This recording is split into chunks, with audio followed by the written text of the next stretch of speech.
ஓம் சாய்ராம், ஜெய் சாய்ராம். அனைத்து சாய் அன்பர்களுக்கும் எனது வணக்கம். இந்த பதிவில் நாம் பார்க்க போகும் தகவல்கள் யாதென்றால் உதியின் பலன்கள். முதல்ல உதி அப்படின்னா என்னன்னு தெரிஞ்சுக்கலாம். ஷிரடியில் சாய்பாபா வாழ்ந்த காலத்திலேயே சாய்பாபா 24 மணி நேரமும் துவாரகா மாயி என்னும் மசூதியில் புனித நெருப்பு எனும் துணியை எரிவிட்டு கொண்டே இருப்பார். அந்த துணியிலேருந்து கிடைக்கிற சாம்பலைத்தான் நம்ம உதி, திருநீற்று சாம்பல் அப்படின்னு நம்ம சொல்கிறோம். இந்த உதியால் எவ்வளவோ அற்புதங்கள் பாபா பண்ணியிருக்காரு. இந்த உதியோட பலன்கள் என்ன அப்படிங்கிறத இந்த பதிவில் நம்ம பார்க்க போகிறோம். உதியானது ஆரோக்கியம், சுபிக்ஷம், கவலைகளிலிருந்து விடுதலை மற்றும் பல லோகாயத லாபங்களை அளித்தது. எனவே நமது ஆன்மீக லௌகீக லட்சியங்களை எய்த நமக்கு உதவுகிறது. இது ஸ்ரீ சாயி சச்சரிதத்தில் இருக்கும் தகவலுங்க. இந்த உதியோட பலன்களை பேசும்பொழுது எனக்கு ஒரு விஷயம் ஞாபகம் வருது. என்னோடய வாழ்க்கையிலே ஒரு எக்ஸாம்பிள் சொல்லலாம் இந்த உதியோட பலன்களை எடுத்து சொல்கிறதுக்கு. இன்றைக்கி எங்கள் அம்மா வயிற்று வலியால் கஷ்டப்பட்டுட்டு இருந்தாங்க. அதை நான் பார்த்தப்போ உடனே பூஜை அறைக்கு போய் பாபாவோட படத்துக்கு முன்னாடி வீழ்ந்து வணங்கி பிரார்த்தனை பண்ணி உதியை கொஞ்சம் எடுத்து எங்கள் அம்மாவோட நெற்றியில் வச்சேன். கொஞ்ச நேரத்திலே வயிற்று வலி மறைஞ்சு இயல்பு நிலைக்கு அவங்க திரும்பிட்டாங்க. ஸோ இது உதியோட ஒரு மிகப்பெரிய அற்புதம், பாபாவோட கருணைன்னு தான் சொல்லணும். இதுக்கு அடுத்து பாபா வாழ்ந்த காலத்தில் உதி மூலமாக என்னென்ன அற்புதங்கள் நடந்தது அப்படிங்கிறத அடுத்து நம்ம காணலாம். முதல் எடுத்துக்காட்டு, பாபாவோட அடியவரான நாராயண் ஜனி அப்படிங்கிற அடியவர் ஒருத்தரோட நண்பருக்கு தேள் கடிச்சிடுச்சு. அந்த தேள் கடித்தப்போ அவங்க கைவசம் உதி பிரசாதம் இல்லை அவங்கக்கிட்ட. அப்போ அவங்க என்ன பண்ணார், நாராயண் ஜனிங்கிறவர் பாபாவோட உருவப்படத்துக்கு முன்னாடி இருந்த ஊதுபத்தியில் இருந்த சாம்பல் அதை கொஞ்சம் எடுத்து பாபாவை பிரார்த்தனை பண்ணி அந்த தேள் கடித்த இடத்துல தடவுன அடுத்த நிமிஷமே வலி மறைஞ்சிருச்சு. இது பாபாவோட கருணைன்னு தான் சொல்லணுங்க. அடுத்த எடுத்துக்காட்டு, நெறிக்கட்டும் பிளேக் வியாதியால் ஒரு அம்மையாரை கஷ்டப்பட்டு இருந்தாங்க. அந்த அம்மையாரோட அப்பா பாபாவோட அடியவர். நான் சொல்கிறது எல்லாமே பாபா வாழ்ந்த காலத்தில் நடந்த அற்புதங்கள். இந்த தகவல் நானா சாஹிப் சந்தோர்கர் அப்படிங்கிற பாபாவோட நெடுங்கிய அடியவருக்கு தெரியப்படுத்தப்படுது.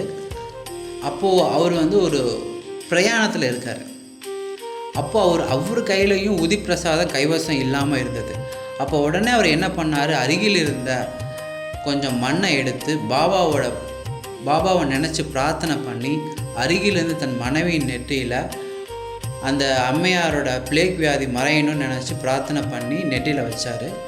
தொலை தூரத்தில் இருந்த பிளேக் வியாதியால் பாதிக்கப்பட்ட அந்த அம்மையாருக்கு இவர் உதி பிரசாதம் அவர் மனைவியின் நெற்றியில் வச்ச அடுத்த கணமே குணமாக தொடங்கிடுச்சு. இது அடுத்த ஒரு எடுத்துக்காட்டு. இன்னும் மூணாவது ஒரு எடுத்துக்காட்டை நான் சொல்கிறேன். இது ரொம்ப முக்கியமான ஒரு அற்புதம் தான் சொல்லணும். பாபாவோட நெருங்கிய அடியவர் நானா சாஹிப் சந்தோர்கர் அவரோட மகள் மைனாத்தாயி அம்மையாருக்கு பிரசவ நேரத்தில் பாபாவை தன்னோட சீடரான ராம்கீர் புவா அப்படிங்கிறவரை அழைச்சி இந்த உதி பிரசாதத்தை தொலை தூரத்தில் 100 மைல் தள்ளி இருக்க நானா சாஹிப் சந்தோர்கர் வீட்டுக்கு போய் கொடுத்துட்டு வா அப்படின்னு பாபா உத்தரவு கொடுக்குறாரு. ராம்கீர் பூவாவும் அந்த உதி பிரசாதத்தை எடுத்துகிட்டு போய் பிரசவ வலியால் கஷ்டப்பட்டு இருக்க அந்த மைனாத்தாய்ங்கிற அம்மையாருக்கு போய் கொடுக்குறாங்க. உதி பிரசாதமும் ஆரத்தியும் பாடப்படுது அந்த இடத்துல. கொஞ்ச நேரத்திலே பிரசவம் சிறப்பாக சுகப்பிரசவம் பாபாவோட கருணையெல்லாம் நடந்தது. இது ஒரு எடுத்துக்காட்டு. அடுத்த ஒரு எடுத்துக்காட்டு சொல்லலாம். நான் சொல்கிற எல்லா எடுத்துக்காட்டுமே ஸ்ரீ சாயி சச்சரிதம் அத்தியாயம் 33, 34 இடம்பெற்றிருக்கு. இந்த எடுத்துக்காட்டு பார்த்தோம்னா ஒரு டாக்டரோட சகோதரியின் மகன். அந்த இளம் ரொம்ப சிறு வயசு பையன், அந்த பையனுக்கு எலும்புருக்கி நோய் கட்டியால் பாதிக்கப்பட்டான். அந்த நோயை வந்து டியூபர்குலர் போன் ஆப்சஸ் அப்படின்னு இங்கிலீஷில் சொல்லுவாங்க. அவங்க அந்த டாக்டர் வந்து தன்னோட சகோதரியின் மகனுக்கு அறுவை சிகிச்சை கூட செஞ்சு பார்த்தாங்க. அதனால் கூட அந்த